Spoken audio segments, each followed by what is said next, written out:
In the past 2 years, Ghana has experienced consistent decline in the World Press Freedom Index.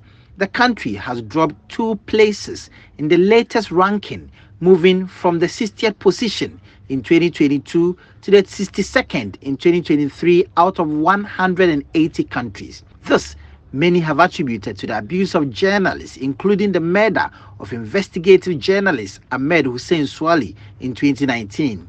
While the international world is looking forward to Ghana resolving the case, fresh revelations suggest that legal processes are yet to be triggered.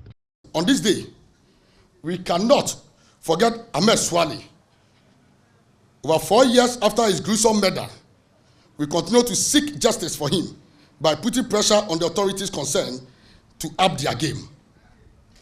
Quite recently, the Attorney General and Minister of Justice disclosed that the docket on Ahmed Swali had not reached his office, considering the fact that his office has prosecutorial powers.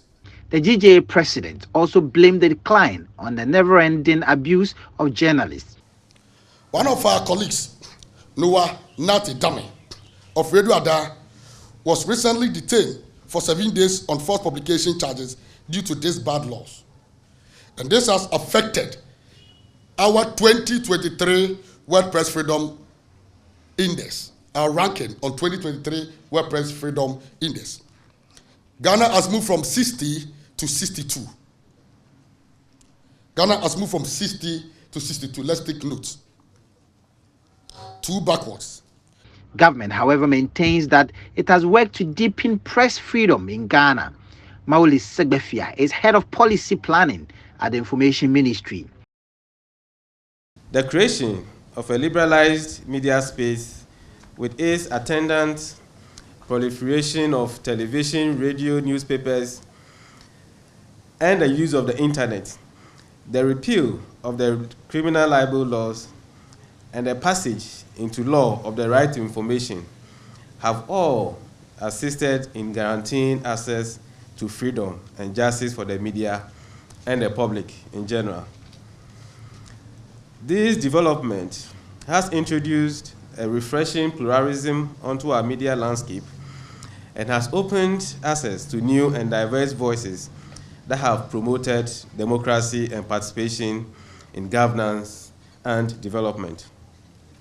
It is therefore not surprising that despite the challenges, Ghana's media landscape has largely been highly rated by international experts as free and independent. Speaking at the event, investigative journalist Manasseh Azuri Awuni urged government to admit the existing threats on the lives of journalists and work to tackle the situation. My appeal to the government of Ghana is to stop living in denial. When an investigative journalist was murdered in the Netherlands, the EU said this was an attack on democracy. An investigative journalist was killed in Malta, and it resulted in the resignation of the Prime Minister. An investigative journalist was killed in Ghana here, and the President of our Republic went to the Bar Conference and said this was not an attack on press freedom. If that is not, then what it is? Then the worst of it all is that just last year there was a program at the German ambassador's residence, and the Deputy Minister of Information was there and said we should be cautious in saying Ahmed Swali was a journalist.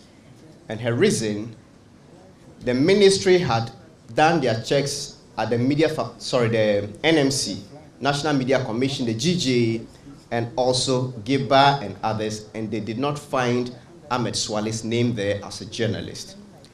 This, I believe, is not helping in the fight against impunity. Meanwhile, journalists are urged to remain professional in their conduct, especially in these times of the election period. James Kwesi Aveji's reports read to you.